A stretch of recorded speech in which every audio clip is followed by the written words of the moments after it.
My name's Daniel, and this is my V8 go-kart.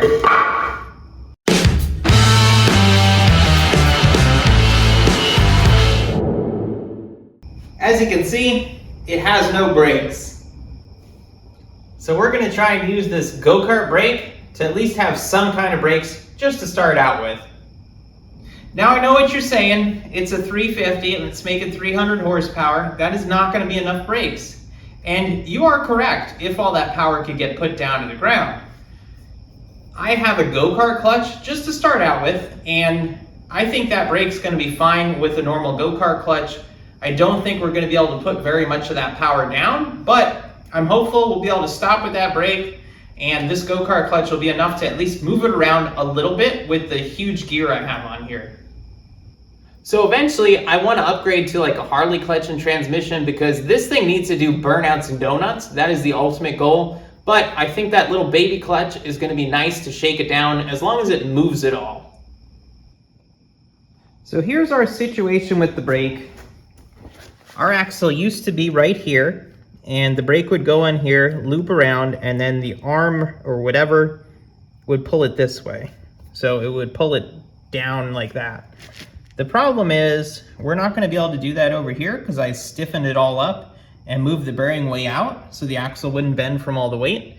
So we're going to have to put it probably right in here, which I don't think is a problem. I think we can just basically flip that over. The hardest part's going to be getting the pull thingy, this thingy, to go over there.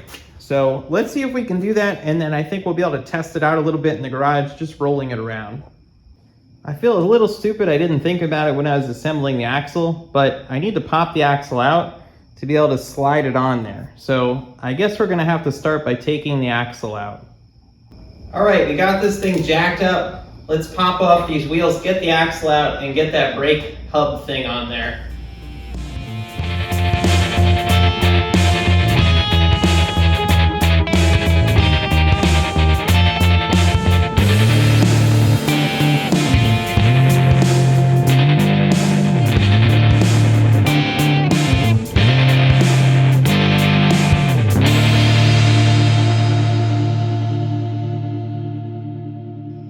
That worked out halfway decent. Remember yesterday when I had those set screws on those bearings? So I was able to leave them in that side and then go this way with the axle. The two inner bearings, they don't have set screws, so they just kind of slide around on there. So that enabled it to slide over and then drop out, and I'm able to pull the whole thing out, and now I can put that drum on there. So this is the drum, and as far as I can tell, there's no set screw on here. It did have a little spacer to go in here, although I think it could be a little bigger.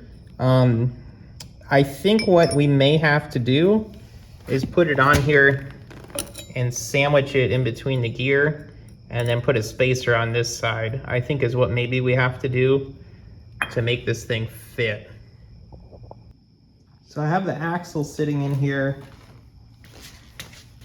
and I want that over a little more, but I don't want to move the gear. So I'm going to need to take up this distance here, but it's going to be on the back side.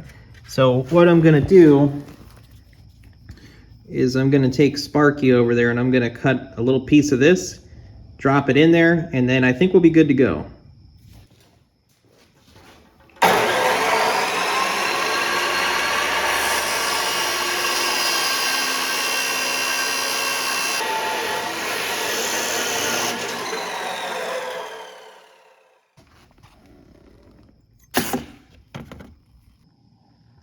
So that took way too long, but we got it done. It's right where we want it. So let's lock this guy off and move him over there. Okay, so I got the thing cut off. I'm trying to get it like this.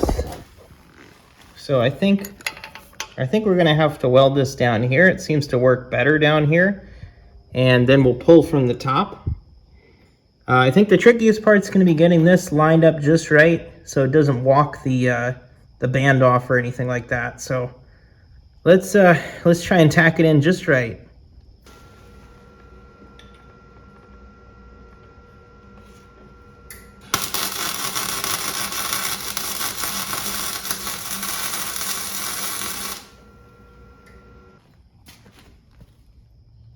I got it burned in. I was able to get it on the bottom too. And this will basically pull down and it'll squeeze on it. Or you pull forward, I guess. Forward and down, and it'll squeeze on the brake. So that'll be the next step, is trying to connect all this stuff. It had this weird spring. So it had like these, I guess I'll just pull it forward. It had these two things and then this spring. So when you stepped on it, the spring would squish a little, which I think's kind of weird. I don't really understand that. Maybe it was preloading it to keep it from bouncing, because like it's supposed to sit up against that, I think, which isn't the greatest setup, but I think that kept it up at the right height.